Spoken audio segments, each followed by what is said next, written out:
ఏ project ప్రారంభించినా విపక్షాల నుంచి వ్యతిరేకత రావడం సహజమన్నారు స్పీకర్ గడ్డం ప్రసాద్. ప్రజా శ్రేయస్సు కోసం సీఎం రేవంత్ రెడ్డి చేపట్టిన మూసీ ప్రక్షాళన చేసి తీరుతామన్నారు. అందరూ మూసీ పునరుజ్జీవనానికి సహకరించాలని కోరారు స్పీకర్. వికారాబాద్ జిల్లాలో డాక్టర్ మర్రి చెన్నారెడ్డి మెమోరియల్ ట్రస్ట్ ఆధ్వర్యంలో ఏర్పాటు చేసిన వాటర్ కాన్సెప్ట్ నీటి భద్రత మూసీ పునరుజ్జీవన్ రౌండ్ టేబుల్ సమావేశంలో పాల్గొన్నారు. ఈ కార్యక్రమంలో చేవెళ్ల ఎంపీ కొండా విశ్వేశ్వరరెడ్డి ట్రస్ట్ సభ్యులు పాల్గొన్నారు.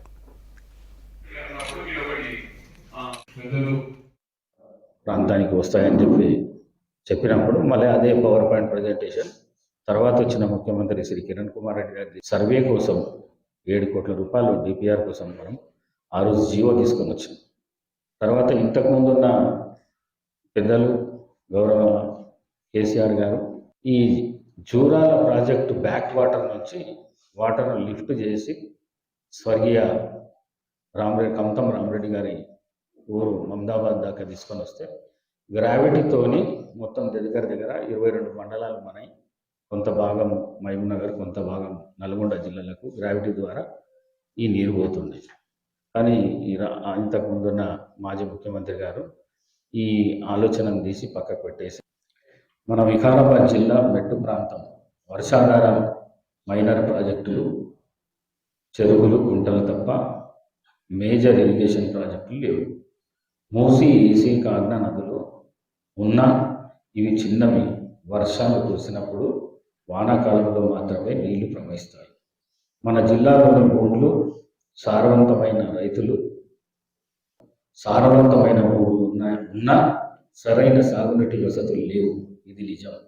గత 70 ఏళ్లలో ఈ సమస్య పరిష్కారానికి ప్రభుత్వాలు ప్రయత్నం చేసినా పూర్తిగా ఫలితాలు రాలేదు.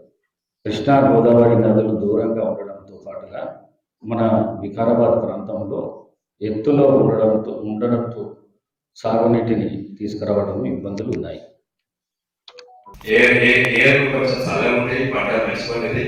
తర్వాత గాలితోటి దుమ్ము అవుతుంది.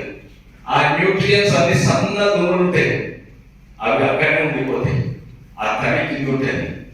దాని తర్వాత దీని కింద బ్యాక్టీరియా ఉంటుంది, బెనిఫిషియల్ బ్యాక్టీరియా పెరుగుతుంది.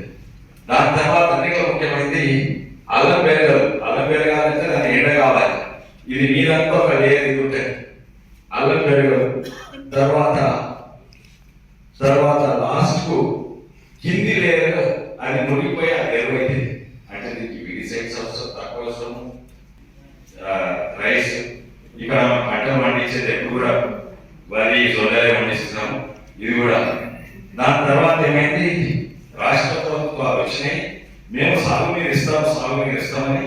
కేంద్ర ప్రభుత్వాలు వచ్చినాయి, మేము మీరు ఎంత వరి పండియండి, మేము మద్దతు ఇస్తాము, మా మంది పెట్టి వారిని పండిస్తా ఉన్నాము.